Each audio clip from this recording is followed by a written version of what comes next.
Almost any capable vehicle can tow a trailer down a plowed road like this in the wintertime. But these are the roads that lead to adventure. If you want to get up these, you're going to need some chains on your tires. Trust me, I learned the hard way. This is my rig. It's my DIY travel trailer that I've been building for the past 3 years. I've been camping year-round in it for the past 2 years. It weighs about 5,000 pounds. I tow it with my Ford F-250 Tremor. But even with a powerful truck like this, going up icy roads, it doesn't matter what kind of tires you have to have some traction. Last winter, I was camping in Utah when they had one of the worst blizzards they had in 30 years. I got stuck in a turnaround that didn't appear to have a whole lot of snow on it, but underneath it was ice. And that's what the problem is with winter travel. Getting through snow isn't the problem, it's what's underneath the snow. All this snow that you're seeing has fallen in the last 3 or 4 days. I got up here with my ATV because I was planning on traveling through a few inches of snow. It had rained, and little did I know that there was a small snow accumulation. It warmed up, it rained, and then the snow you see has fallen. So when I first got up here, I was only going uphill in about 6 inches of snow, but underneath, as I shoveled, you could see it was like traveling on an ice rink. So when I first got up, my truck on a small incline actually slid back with the trailer. So that was a little unnerving. So I got out, I put the chains on, and the truck was able to climb up the hill effortlessly.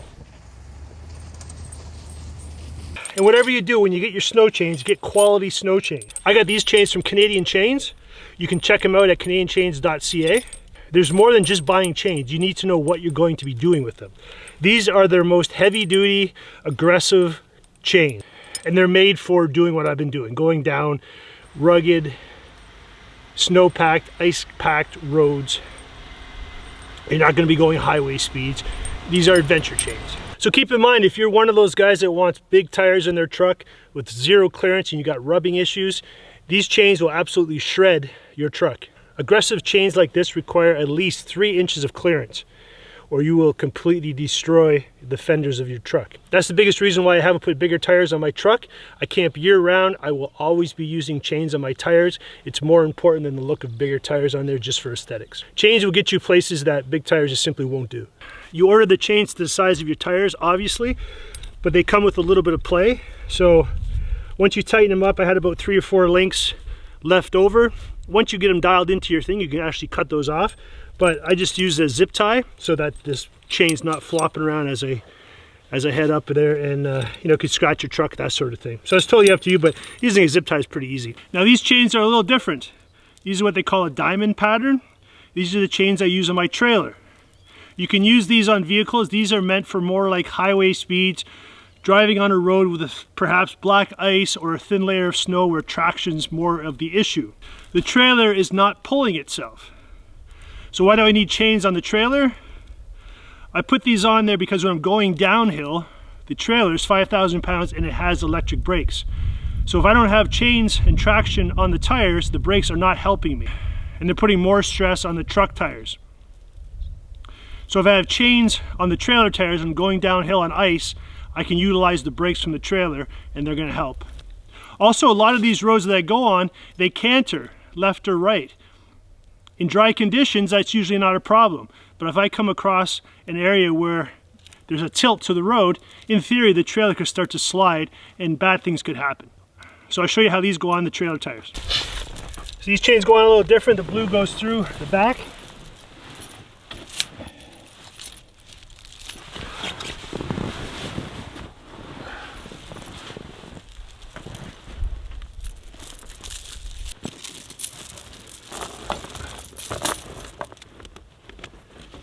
And there's a little cam that the blue and red cable hook into. Really simple to do. These go together like this. This chain here.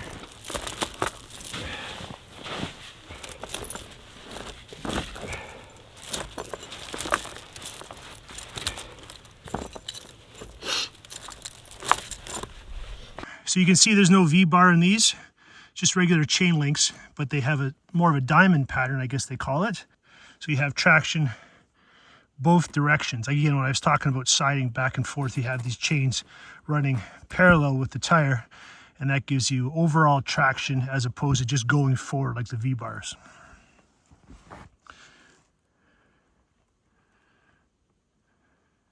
So I'm just going to take the chains off now. I left them on because I thought I would have to plow my way through a snowpack, but a nice snowplow driver decided to clear the path for me.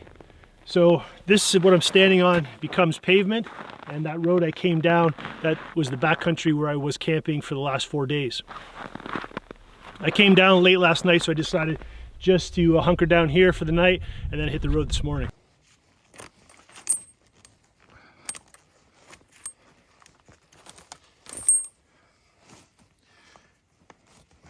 These elastic spiders just help keep the chains in place.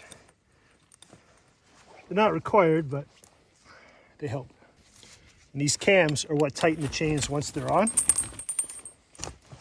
Comes with this little tool here. So you loosen these off. And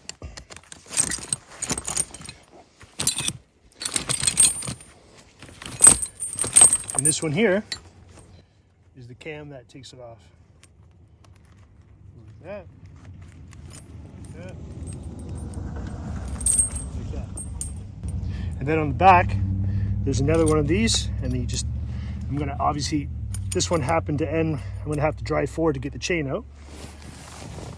So that's going to wrap up the video. I hope you learned something about snow chains and how important they are for winter camping. Check out this video and I'll put the link above to show you how these chains really held up in some severe winter camping that I just went on.